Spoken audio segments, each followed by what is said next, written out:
we've got a lot of folks that come in, they think Celebrate Recovery is just for that true addict. Well, we kind of think about drugs and alcohol, but it's for anybody that has any hang-up in life, any hurt in life that you need to overcome, that you need to find healing from.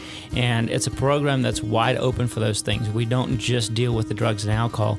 I think regularly we hear from the platform that Celebrate Recovery is for everyone. Hey, it's time for Mid-South Viewpoint. Hi, I'm Byron Tyler. Pleasure to have you along on today's program as we welcome Peet Strydom. Now, Peet is on staff at Highpoint Church here in Memphis. And Peet, it's good to have you here on Bot Radio Network. Thanks. Great to be with you. We've actually been talking about getting together now for a period of time, and I'm glad we can finally work our schedules out and sit down and just have some casual conversation this afternoon. Yeah, it's been long overdue. Now, you're involved with a ministry and direct a ministry at Highpoint Church called Celebrate Recovery. Mm-hmm. And over the last 23 years, nearly 27,000 individuals have gone through this Christ-centered recovery program at Saddleback Church. And I guess that's not to mention all the other places around the world where this particular program is being used. Over 2.5 million individuals have completed the program, and so it must have some success. Yeah, absolutely. It's been incredible to see and be a part of a program that has that kind of national and international success, but also see that kind of on the ground here in Memphis. How did you become the director of CR with Highpoint Church? Accidentally. Gosh, how do I tell that story short and sweet? But I had a friend of mine who, a longtime fishing buddy, and he had a testimony night after he had got into the recovery program and invited me to come listen to his testimony. And at that point, I was not attending Highpoint at all, kind of looking for a home church. The church we had gone to had closed its doors, and we were looking for a church and went there literally just to go hear his testimony. And I was blown away by the fact that here's a place in church where people can be this real, this vulnerable, this open about the stuff that they're really struggling with. I grew up in church. I got saved when I was 16, and I'd never seen that in church. And so I was absolutely intrigued by what was going on there. And that combined with the fact that his life revolved around recovery at that point, and the only time to hang out with him was to go to a recovery meeting, I just, as they say, kept on going back. And decided to step into a step study with them once a week that we met and worked through the steps together. And about a year and a half into that was when the current director kind of stepped down. So basically you went to help support a friend that was going through recovery. I mean, absolutely. You yourself had not struggled with recovery in the past or weren't currently struggling with recovery? Correct. I had grown up in a household with both my parents being alcoholics, and so I had been around that, kind of the addictive behavior and the addictive family, kind of grew up in that. But I had never really been exposed to recovery. This was my first time ever going into recovery. My background is more in pastoral care, and my schooling has all been in pastoral care and pastoral counseling, so it kind of was a good fit on that end. Peet, it's obvious you're speaking that you're not from around these parts. Yeah, I'm down from South Mississippi. So tell me where you're from. Where's home for you originally? Home is South Africa. I grew up, was born and raised in South Africa. Still my mom and my brothers down there, and the rest of my family. So, By a donkey. Yeah, there you go. Yeah. Very good. That's the only Afrikaans I know. I learned that many years ago when I was spending some time in Europe with a mission organization, Operation Mobilization. Yeah. And one of the team members that was in Austria with us was from South Africa. So he taught me that one phrase, and that was back when I was in college, and I will never forget that term. There you go. I can teach you another one is buy a coat. Okay. Yeah, it sounds like buying a coat, but it's very cold, just like the other one was. Thank you very much. Is that, so, and that buy means... a donkey is thank you, and then buy a coat is very cold. Okay, so tell me about growing up in South Africa. Mm-hmm. I mean, with apartheid and, all of the, situation there. We hear, Nelson Mandela and just the whole race issue. Yeah, it's looking back, it's very fascinating to look at what I grew up in. When you're in it, you don't realize quite what's going on around you. The first election I ever got to vote in was the first free elections where Nelson Mandela was elected as president. So that was my first time voting myself. up until I was probably in my mid-teens when I got saved at 16. Before that, I didn't know any better. Life was what it was, and it wasn't until after that that I started realizing what was really going on and what things really looked like and how things worked and what was wrong with things. Now, your wife Sue, you've been married for how long? Let's say next month it'll be 9 years. And how did you meet Sue? In a boardroom in Nashville, of all places. Sue, she's from England and had been living in Los Angeles for about 6 years at that time. And she worked in the Christian music industry. Worked with an organization through MI called Worship Together. And I was working at Visible Music College at the time, and we kind of worked on a project together and met in a boardroom in Nashville to try and work out the details of the project, and we made it work. And you've been making music ever since. Yeah, I would say so. Go back to that call to ministry for you. You said you were doing pastoral care, prior to coming to Memphis. Yeah, I kind of ended up in the States in '97, and went to a small little Bible college down in Florida, and honestly, the only way to stay in the country was to go to college. And I went to the small little Bible college, it was right around the corner from where we lived, and tried to figure out what to major in. And I didn't want to be a pastor. I called it the P word. I didn't want to be a missionary. I didn't want to work with students. I was not a musician, and I wasn't in elementary education. So there was nothing left other than the pastoral counseling, or at that point, Christian counseling track. And I thought, it's people skills. Everybody needs those. And kind of fell into that field of counseling and pastoral care that way. And it wasn't until my time at Visible here in Memphis, I moved here to come and work with the college, and it wasn't until my time there that I discovered kind of the passion for pastoral care and pastorally taking care of people. Okay, now when you came to Highpoint, you said it was about a year and a half or so before you actually got the opportunity to be asked to become the director? Yeah, it was about a year and a half. Kelly, who had led it before me, had led it for about 10 years, and family business that grew and 5 kids at home just kind of put him in a place where he needed to step back a little bit. And so I kind of stepped into that place. Being a counselor, I'm sure there's all kinds of opportunities and situations where people are in need, in times of their life. Had you done a lot of other counseling with folks with addictions and mainly drugs and alcohol?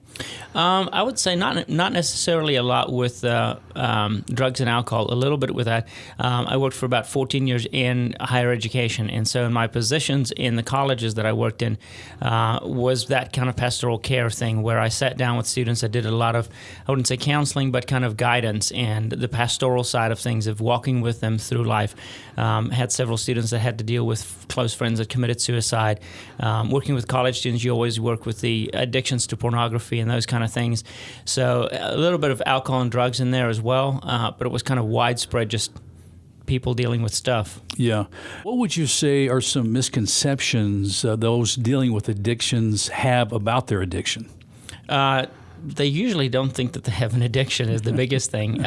They usually think they can control it. We usually think we can manage. I can stop anytime I want to, those kind of things.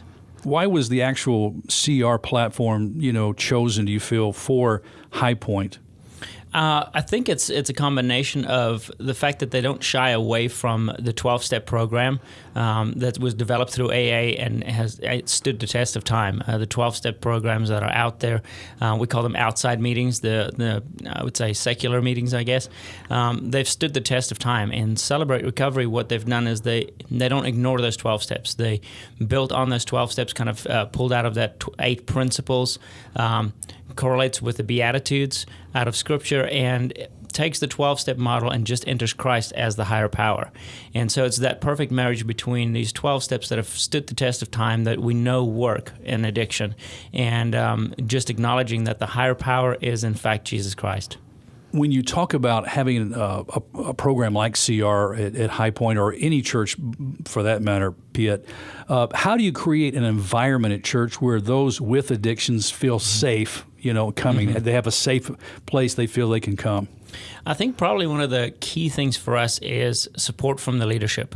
If it wasn't for the support that we have from the top down, all the way from our lead pastor and all the other kind of higher up leaders in the church supporting this kind of ministry, it would be impossible to do. So I think them believing in what we're doing helps us in creating that safe place. That together with having a night of the week that's set apart for it, kind of taking the the stigma out of it. If we can talk about recovery and addiction on a Sunday morning from the platform, it takes some of the fear away from people coming on a Thursday night and wondering what's going to happen when they show up. That's one of those challenges, is trying to keep for folks from feeling isolated. Yeah.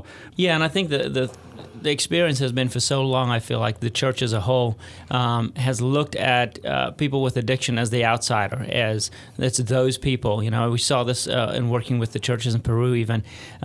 They see people with addiction as those people that are outside of the church, and they don't know how to deal with it inside the church or acknowledge those issues even. Rick Warren has said that this recovery program is forward-looking rather than wallowing in the past or dredging up and rehearsing painful memories over and over. Celebrate Recovery focuses on the future, regardless of what has already happened. The solution is to start making wise choices now and depend on Christ's power to help me make those choices. And how have you seen that in a practical way work out at CR at Highpoint? I think it's evident from the moment you walk in the door on a Thursday night at our Celebrate Recovery. The atmosphere is that of a positive atmosphere. We start off with worship, and worship allows us to focus on God, which is that forward focus thing. It's not focusing on what I did wrong. We'll have people who are in the middle of their disease, who are drunk or high, that walk into the doors, and we're not afraid to have worship in that time and allow God to reach them wherever they're at. And as we work through the steps, it's not about hashing out the stuff of the past. Yes, you got to kind of look at some of those things, but it's always with that forward vision. I have just seen from experience, and you know that I have a son that had dealt with an addiction, and we literally saw CR through Highpoint changes his whole life, as a result. We were attending another church at the time, had gone to a support group, I guess, for those who have, addictions. And it was one of the most discouraging, hopeless places I'd been in. And I was sitting inside a church, Piet. Yeah. And I was listening to other family members talk about their children. Some of their children were 50 years old, and they had been cycling in addictions all of these times. Yeah. And it was almost like a big pity party, and it was so sorrowful. And I was thinking, I only went one time, never went back again, because it was just too heartbreaking to say, I feel like as a follower of Jesus Christ, there's got to be if the power of, that raised Jesus from the dead lives inside an individual, there is hope. There's the capability or the possibility that person can be changed. Yeah, absolutely. And I think that's key of why we have what we call our large meetings on a Thursday night, where we have worship and then we have a speaker. And every other week we have a testimony time where somebody who has walked through the program, who has sobriety, and can testify to the power of God, to the things that God has done in their lives, to kind of share their story with everybody else. And you get to sit there and listen to somebody and listen. We've got guys that have gone in and out of rehab 6, 7, 8, 9, 10 times. And eventually they got to a place where they fully surrendered to God. And God was able to come in and do that work through the program, and then you get to listen to that story, and that's where people get the hope, because they're not just sitting in a circle sharing about their woe is me. It's listening to somebody else speak about what God has done in their lives through this program, and in that we can find hope for ourselves. As we think about addiction, primarily we often focus on drugs, alcohol-related, prescription drugs and things. And you've already mentioned pornography a moment ago. But as we talk about addictions and how Celebrate Recovery is able to focus on a broader list of addictions, not just drugs and alcohol. Yeah, the slogan is whatever your hurt, habit, or hang-up is, Celebrate Recovery is for you. And we see that, especially at our Celebrate Recovery, we have everything from, we've got the substance abuse issues, we've got the sexual addictions and pornography and those things, but we also have eating addiction to sugar and eating, anxiety issues, depression, cutting, all those things. Anything that we've got a lot of folks that come in, they think Celebrate Recovery is just for that true addict. Well, we kind of think about drugs and alcohol, but it's for anybody that has any hang up in life, any hurt in life that you need to overcome, that you need to find healing from. And it's a program that's wide open for those things. We don't just deal with the drugs and alcohol. I think regularly we hear from the platform that Celebrate Recovery is for everyone. Yeah. Is there a place that someone has to come to? Just a place they have to be before they can even begin their healing process. Absolutely. And I think that, and it's important for us to create an environment where we allow space for people to take their time to get to that place. Anybody can come to Celebrate Recovery at any point in time. And we see a lot of times people that will come and they're not sure why they're there. They just know that this is a safe place and I have a hurt or I have a habit or a hang-up that I need to deal with. I'm not even sure what it is necessarily, but I need somewhere where I can safely explore those things and allow God to reveal what it is that He wants to do. I've heard it said that once an addict, always an addict. Is that really a true statement? I think when it comes to drugs and alcohol, yes is the short answer in some ways, but it has to do with the mindset. It's not... we have to kind of redefine what we call freedom. I think sometimes we say, yes, always an addict, and we think in our mind that means we're never really free, we're never really healed. God doesn't do a true work of freeing us from those things. But on the flip side, if you tell an alcoholic that he is no longer an alcoholic, does that suddenly mean he can go and have a single beer? That's dangerous. He can't. If he's an alcoholic, he's never going to be able to sit like a non-alcoholic and have a single beer and move on. So in that sense, no, once an alcoholic, not once an addict, always an addict. But it's not in the sense that God doesn't free and God doesn't heal. Does that make sense? Totally, yeah. And I can't help but think there are parents listening to us right now, as I mentioned, that have been living with a child, maybe an adult child, who has cycled and recycled and, keeps falling back into if they've gotten help before, but there has not been any consistent change, Really, what role do you see a parent playing in the help of the recovery or the recovery for their child's addiction? Probably the best advice I can give a parent with that is to reach out to Celebrate Recovery, as well as one of the outside meetings that we refer them to is called Al-Anon, which is a program specifically for parents or spouses of alcoholics. One of the big things is they need a support system. They have to learn that they can't help especially when it's an adult addict in their house or in their family. They can't help them. They can't force recovery on them. They can't walk the road of recovery for them. And they have to take care of themselves in order to stay in a healthy place and be able to relate to them in a healthy way. That will eventually draw them into recovery rather than continuing to enable them. A lot of times we see parents just trying to love, doing what they think is best by loving and providing and never giving up. And a lot of the time that's done in a way that enables the addict rather than helps them. Yeah. What about the positive results of CR just in the community of Highpoint Church overall? How have you seen that, help just the whole church community itself? Absolutely. I think it's been incredible to see. It's kind of the outworking of, we say Highpoint is a safe place, it was a perfect place for imperfect people. And I think just that slogan makes it very comfortable for somebody dealing with addiction to walk into the doors on a Sunday and feel like they don't have to be perfect to come in. And at the same time, for your everyday Christians, those guys that, kind of have grown up in church and I've never really dealt with anything big, to be able to rub shoulders with them and know that we're on equal footing and know that we can serve each other, love each other, be in relationship is an incredible thing to see that happen. Peet, I'd like to also talk about a couple of other areas of ministry that you and Sue have engaged in together as it relates to going to Peru. Yeah. I understand that you've taken more than one trip, I believe, to an area of Peru to meet a real specific need, and it's pretty exciting. Yeah, it's really exciting, and it's one of those things that just kind of happened last minute as well. It seems like my life is full of those kind of opportunities. But we got to go. We've gone twice now in the last, I would say, 8 months, and I have another trip planned in October to a city called Pucallpa. And it's in the Amazon jungle on the eastern side of Peru. So it's over the Andes, close to the Brazilian border. And one of the big things that we're doing there is water projects, providing clean water for people who have never had clean water. How did you even find this particular people group there was in need of clean water? Well, we've been working with a missionary in Pucallpa for probably about 6 or 7 years from Highpoint's perspective. And through relationships that they've had with him, and we've sent teams out there doing different things. They do a lot of medical work out there and construction and kind of the typical short-term mission trips that you take out there. And Tom Huff, who's the missionary there with, he's...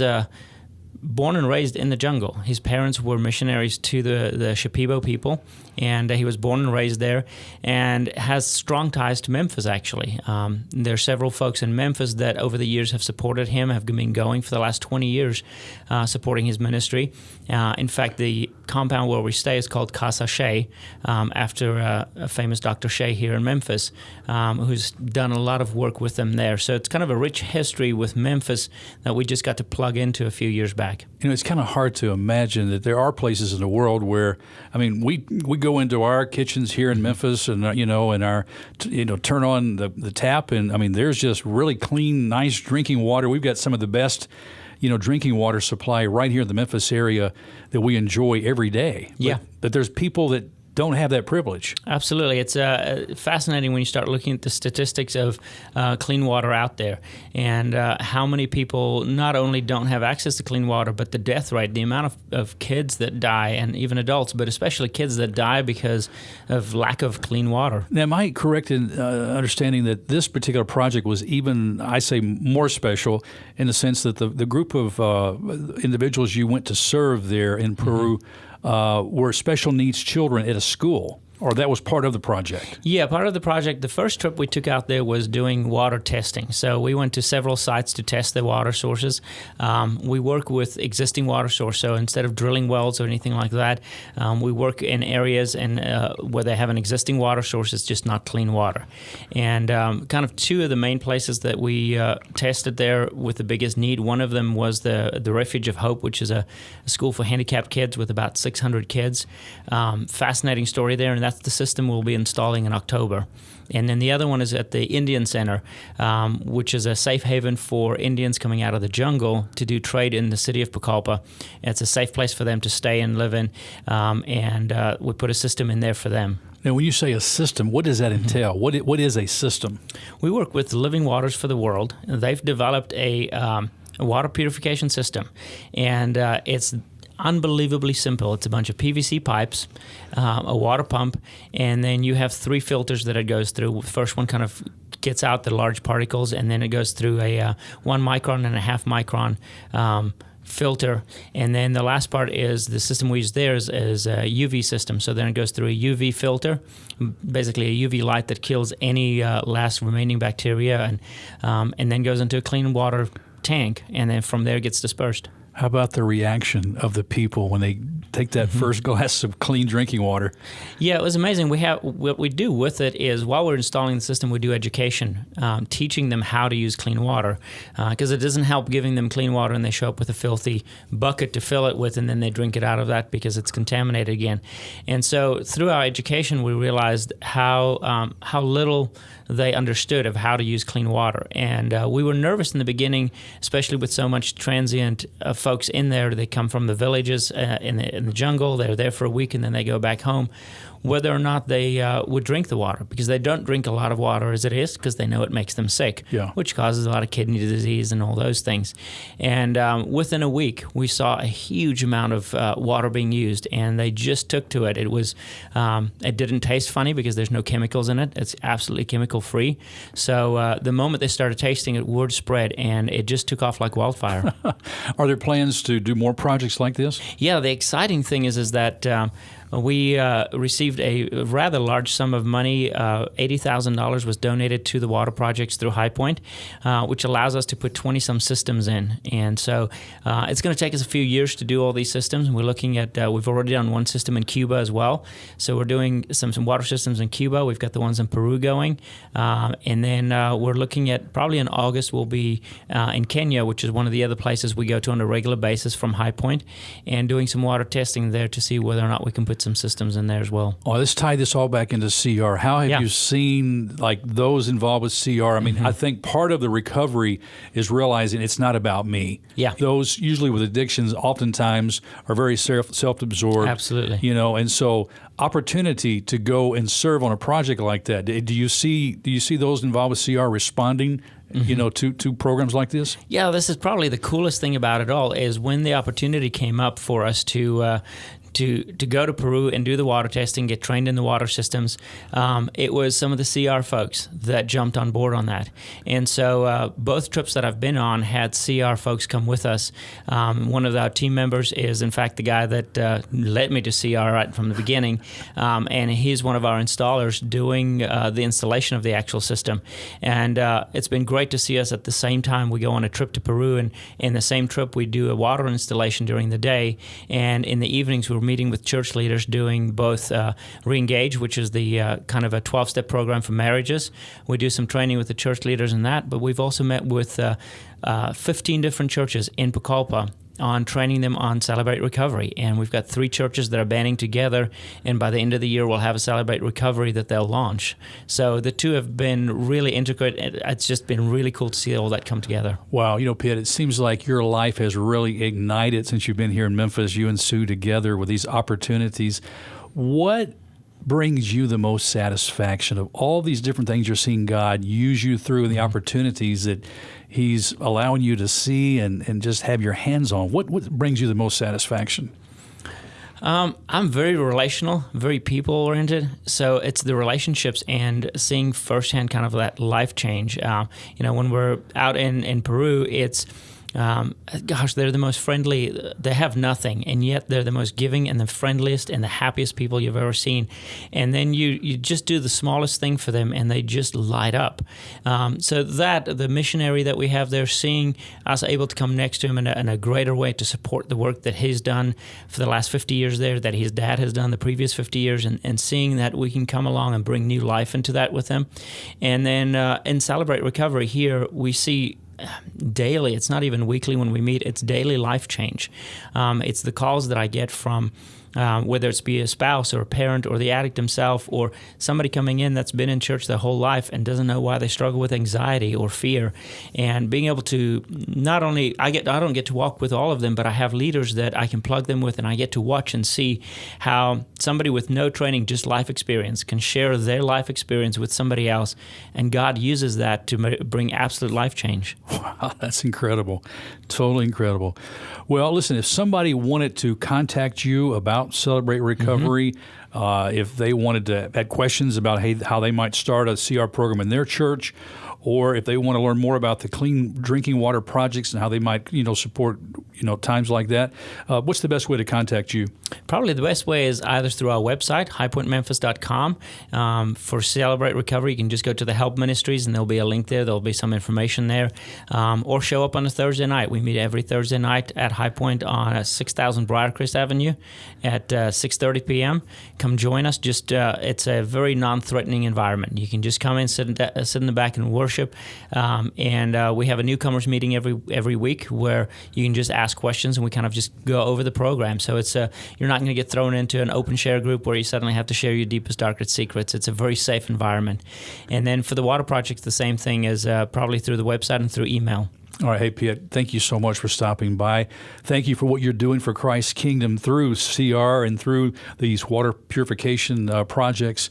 And we'll hope to have you come back and do some more updates in the future. Absolutely. Thank you so much for having me. Friends, that's all the time we have on this edition of Mid-South Viewpoint. I do appreciate you stopping by. I'm Byron Tyler. Hey, we'll talk to you next time. Bye-bye.